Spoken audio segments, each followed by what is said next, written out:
So hey, today's I this happened a few months ago and I just let it go and I didn't do it. And they were better. At least I haven't really looked that well. But welcome to the D. Louise book series. I'm Christina K-O-S-T-I-N-A. This is where I read books, talk about books, no special effects, no demons, none of that fancy smancy stuff going on here. And I just wanted to show you today's explosion unboxing of audiobooks. Most of these you probably never heard of. I've never heard of them. That's probably why they're being discarded. We're going to take them over to the charity later this afternoon. But I just thought I'd go through them with you. The last box was a little bit better, although I didn't look at the last box. I just went, oh, audio, and let it go. So, you want to see what's in these boxes? Shall we see? Are you interested in any audiobooks lately? Let's see. Hold on a second.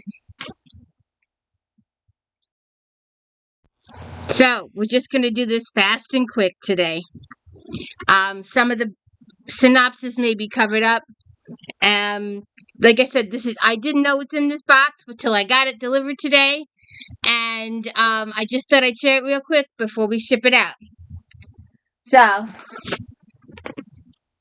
and I'm not going to write down the titles either in the description. I apologize in advance. If you're interested in, do a screenshot or something. Oren Pamuk, Snow.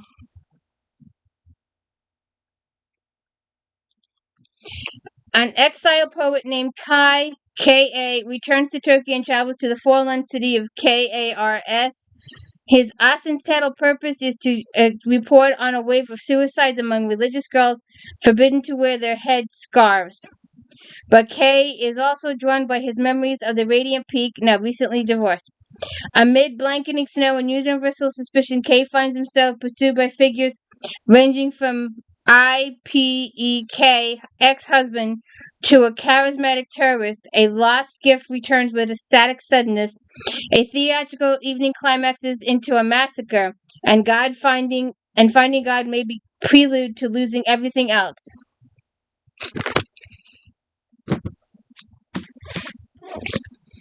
Baby, you're the best.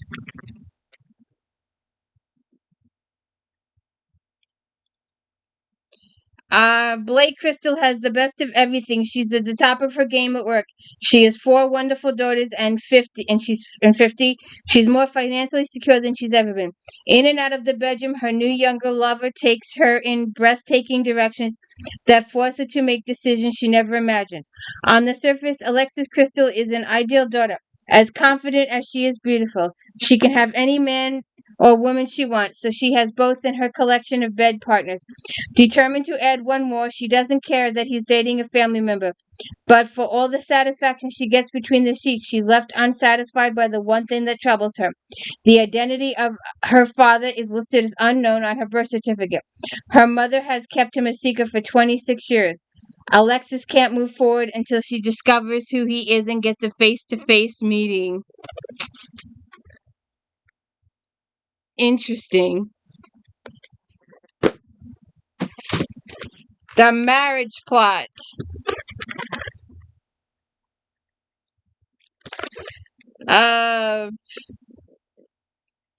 Lord Bankhead, charismatic loner Daviner Darrenwist, and lost Portland boy suddenly turns up in a semiotic seminar, and soon Melody finds herself in a highly charged, erotic, and intellectual relationship with him. Okay. Sharon McCrum, Faster Pasture. When a hotshot stock car driver, Camber Berkeley, crashes his ride on a winding road, the wreckage interrupts the funeral of a wealthy NASCAR fan. The appalled folks of Judas Grove, Tennessee, gave Chamber a choice. He can either spend 3 months in the slammer, or he can train the ministries of a lucrative race with a cool $1 million pot. And the race happens to be funded by the very man whose funeral Camber disrupted. Uh, Mary Alice Moore. The Summer Wind. In midsummer, Dora is staying at Seabreeze in a family ancestral home on Sullivan's Island. For years, Dora has played the role of the perfect wife and mother in a loveless marriage. Now her husband has filed for divorce. Her child is diagnosed with autism and her house is on the market. Dora's facade collapses under the weight of her grief, and though Mima and the girls rally around her, she must heal herself as she spends the summer prowling the beach, discovering the secrets of the island and her heart. Sorry. Mary Monroe, God ain't through yet. Auntie Good Davis thanks her lucky stars when her husband Pee Wee grants her a second chance after discovering she's having an affair. Annette knows she has a good man, so she vows to make amends. But post-betrayal, Pee Wee weems away miles away, and true forgiveness, the bitter pills that may need a miracle to keep their marriage together. I don't get it. Little Pink Slips.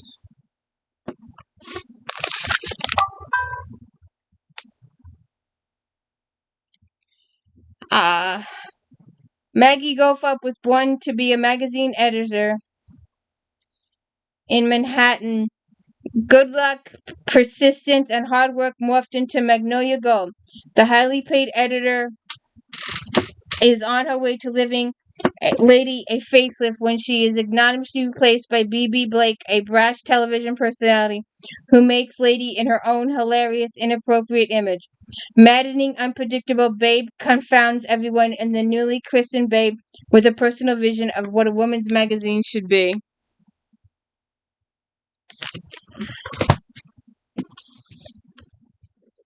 Sharon McCrum, Kings Mountain. John Sevier had not taken much interest in the American Revolution. He was busy fighting Indians and taming the wilderness to worry much about a far-off war. But when an arrogant British officer sends a message over the mountains threatening to burn the settlers' farms and kill their families, the war becomes personal. That abrasive officer is British Army Major Patrick Ferguson, who is both charmingly egotistic and surprisingly endearing. Ordered to recruit wealthy Southern planters to the British cause, Ferguson courts disaster by provoking the French chairman, and suddenly the far-off war is a sword's length away. This is a true place. I think it's in North Carolina. The Prodigal Son. Home in Connecticut, 1969. A lethal toxin extracted from the blowfish is stolen from a laboratory at Chubb University. It kills within minutes and leaves no trace behind. And worried biochemist Dr. Millie Hunter reports the theft at once to her father, medical examiner Dr. Patrick O'Neill. Patrick's cousin, Captain Cormio Delmonico, is therefore quick off the mark when the bodies start to mount up. A sudden death at a dinner party, followed by another at a gala black tie event, seems at first to be linked only by the poison and the presence of Dr. Jim Hunter, a scientist on the brink of greatness and husband to Millie. A black man married to a white woman, Jim has faced scandal and prejudice most of his life. So what's going on now? A Hidden Truth. Judith Miller. When Carlin Richter discovers that a new shepherd will be sent to her village, she fears that she'll no longer be allowed to help her father with the sheep. She'll be relegated to the backward kitchen, stuck inside all day. Her fears increase when the new shepherd shows little interest in the flock or indulging. Why is he suddenly sent east? Is he keeping secrets that will impact Carolina's family?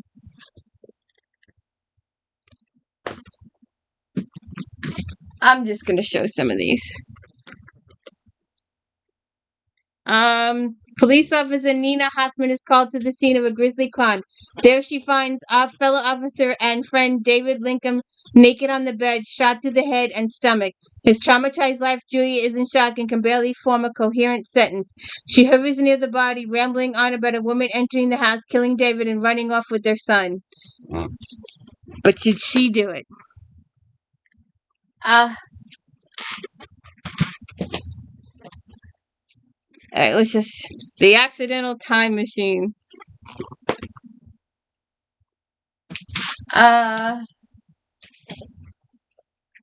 Potter's Field.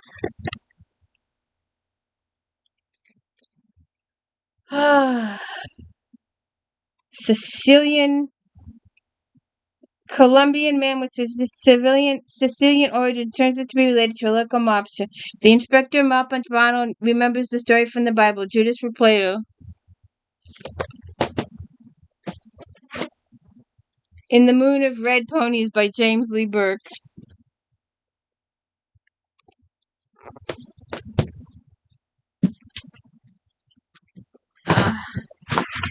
Cormac McCarthy, Suttree.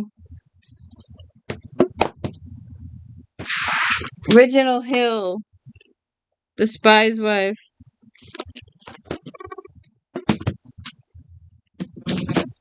Every Last Lie. Claire Solberg's word shatters when her husband and 4-year-old daughter are in a car crash, killing Nick, while Maisie is remarkably unharmed. The crash is ruled an accident until the coming days, when Maisie starts having night terrors that make Clara question what really happened.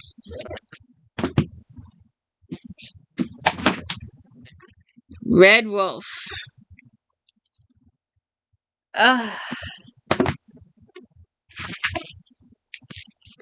Dear Daughter.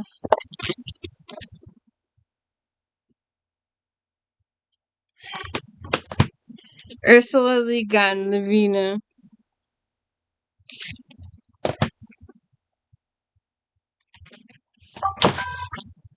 Oh, just a second. Hi. Wow, this one looks like it's been around a while. I think I have this book. Seduce Me at Sunrise. Kev Merripin has longed for the beautiful, well-bred Winifred Hathaway ever since her family rescued him from the brink of death when he was just a boy. But this handsome gypsy is a man of mystery origins, and he fears that the darkness of his past could crush delicate, humorous Win. How bad are the, let's see.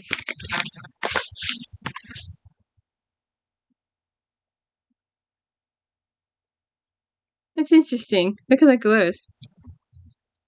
The scratches on this. This has been a well listened to book. Massive amount of scratches. M Train, Patti Smith.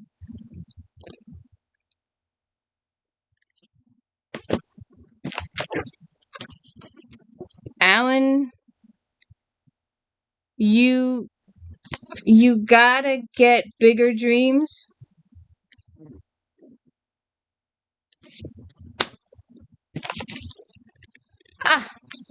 You know, Selena, if you're watching this video, I thought of you when I saw this. We've done this on Flashback Monday, this book, quite often. It's a standalone in the series. It's not one of my favorites. Miraculously spared from death, Malcolm Sinclair erases the notorious man he once was. Reinventing himself as Thomas Glendower, he strives to make amends for the past. Yet he never manages. Penance might come via a seductive lady he discovers living in his secluded manor. Rose has a plausible explanation by why she and the children are residing in Thomas's house, but she quickly realizes he's far too intelligent to be fooled. Let's see.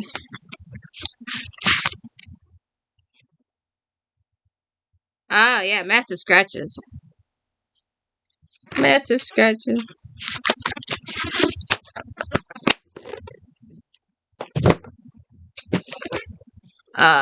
Dangerous Ladies Affair. The writing is so microscopic. I'm serious, it's got to be a font 3.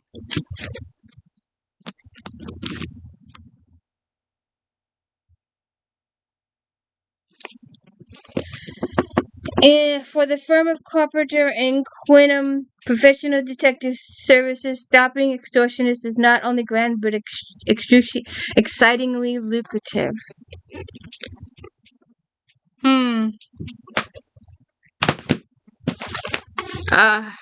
Jonathan Kellerman, City of the Dead.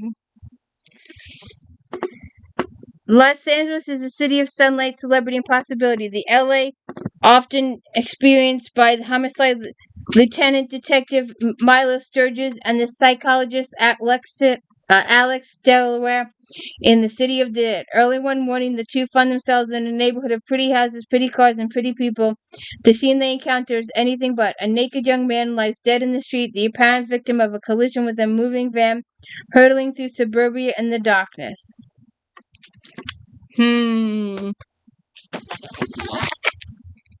The English American. The back's all covered up, so I can't read. 44 Scotland Street, Alexander McCall Smith. When Pat rents a room in Edinburgh, she acquires some interesting neighbors, including a pushy Stockbridge mother and her talented sax-playing 5-year-old son. Pat's job at an art gallery hardly keeps her busy until she suspects one painting in the collection may be an undiscovered work from a Scotland master. As Pat handles the mystery of the painting, she and the people surrounding her confront issues of trust, lover, and lost.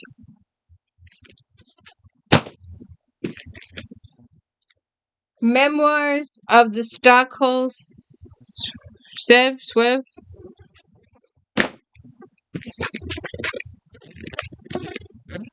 Love Life.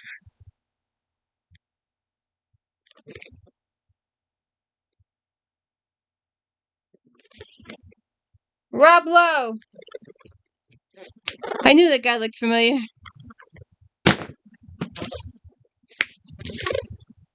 Summer House with Swimming Pool. Herman Koch.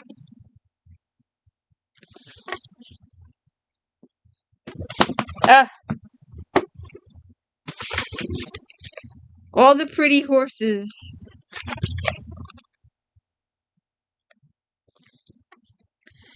At the start of the novel, Cole's grandfather has just died. His parents are permanently separated, and the ranch upon which he placed so many boyish hopes has been sold.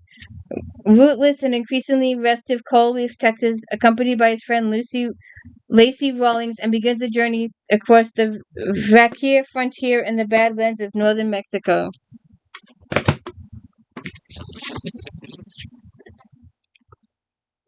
I don't know what that is. A life expose?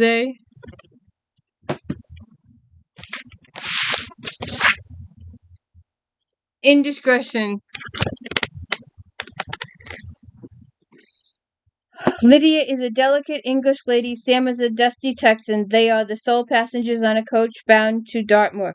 Suddenly, a crash leaves them stranded on this bleak and dangerous landscape. To survive, they must stay close to each other, but this intimacy soon leads to an indiscretion that could destroy them both.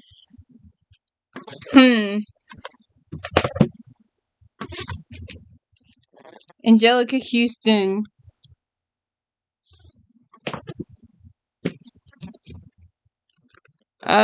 Karen Kingsbury, The Baxters. Oops. White covers just don't work.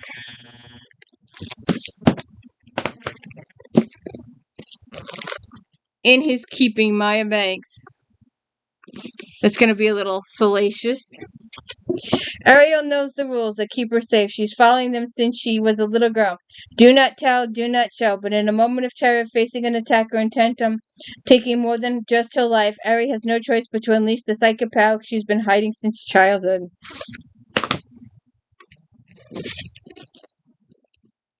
Gwendolyn's Button Box.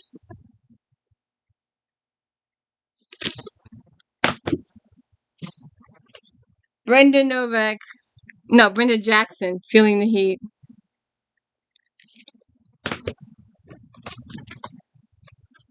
The Maid of Fairborn Hall.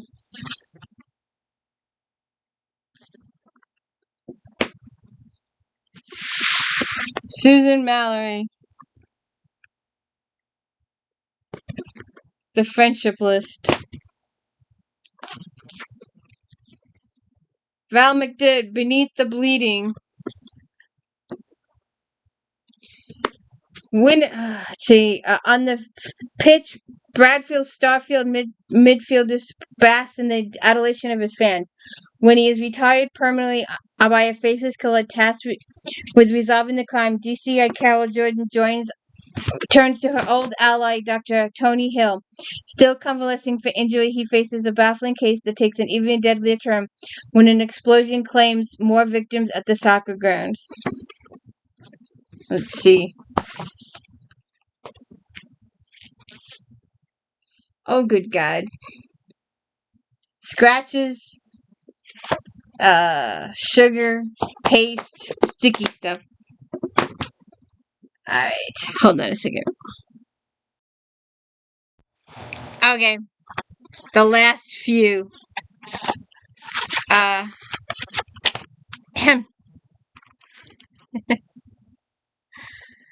This is a little old, isn't it?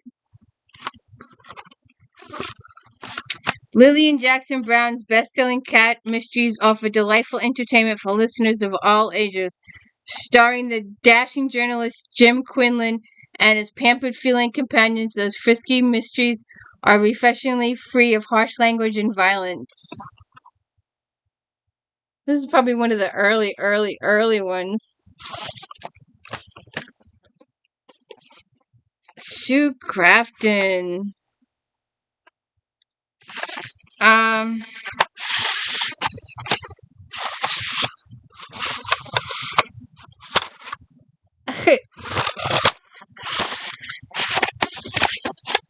P is for Pearl. It's one of the newer ones. If you haven't watched my Sue Grafton video, go watch it. A is for Alibi, B is for Burgley. I forget what the rest of them. But P is for Pearl. Dr. Darwin Purcell has been missing for 9 weeks when Kinsey gets a call asking her to take on the case. A specialist in geriatric medicine, Purcell has prominent member of the Santa Thesa medical community, and the police have done a thorough job. Purcell had no known enemies and content with his life. At the time of his disappearance, he was running a nursing care facility where both the staff and patients loved him. Kinsey is the last of the gumshoes. Loving Frank. So writes Mama Bothwick Cheney in her diary as she struggles to justify her clandestine affair with Frank Lloyd Wright. 4 years earlier, in 1903, Mama and her husband Edwin had commissioned the renowned architect to design a new home for them. During the construction of the house, a powerful attraction developed between Mima and Frank, and the time the lovers, each married with children, embarked on a course that would shock Chicago society and change their lives forever. We'll meet again, Mary Higgins Clark.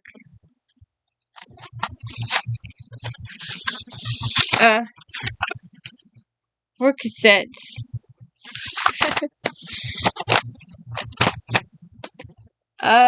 Katie McAllister, Loving the Time of Dragons. Telly Sullivan is just like any other suburban mom, unless you count the days every year that she zones out and turns into metal into gold. Those are weird. And now she's woken up in a strange place surrounded by strange people who keep insisting that they're dragons. John Grisham, The Client.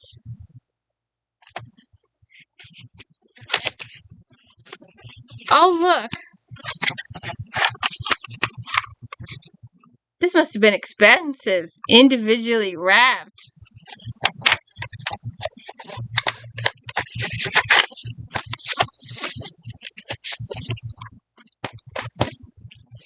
Turn of Mind, Alice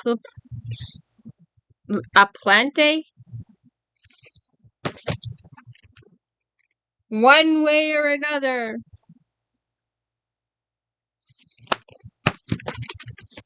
Scandals. I hate when the back is covered up and you can't see what it says. Let's see. Newly divorced single mom Monica Houston needs to find a job. When her best friend suggested she answer an ad seeking exotic dancers, they both laugh. But with no work in sight, it's soon no joke. Soon Monica is dancing at Scandalous and the money is flowing. But to hold on to her children in her heart, she'll have to keep a secret from both her ex and her new man.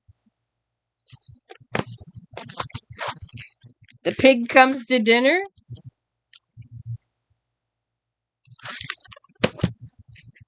Hello, darkness.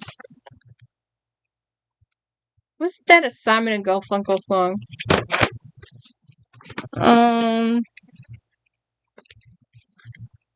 The Tristan Betrayal. Rabbit Love Them. And this has... It doesn't say it's covered up.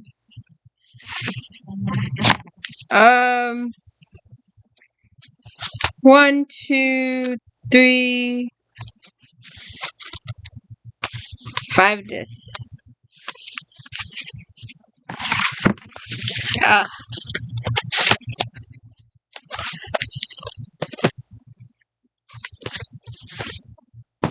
And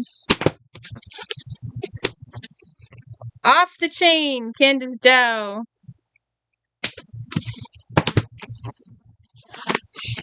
Shadow of a Dark, Terry Blastock. The Last Testament. And The Coming of the Storm. And our last book, I don't know where this was sold, but somebody actually paid $15 for this.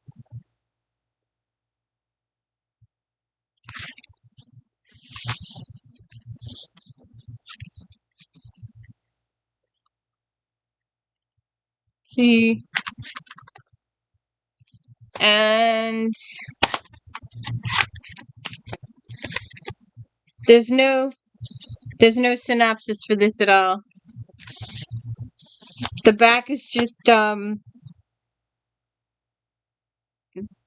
this is a compact disc. That's what it says.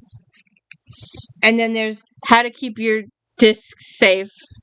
So what'd you think of the audio book explosion? Have a good one.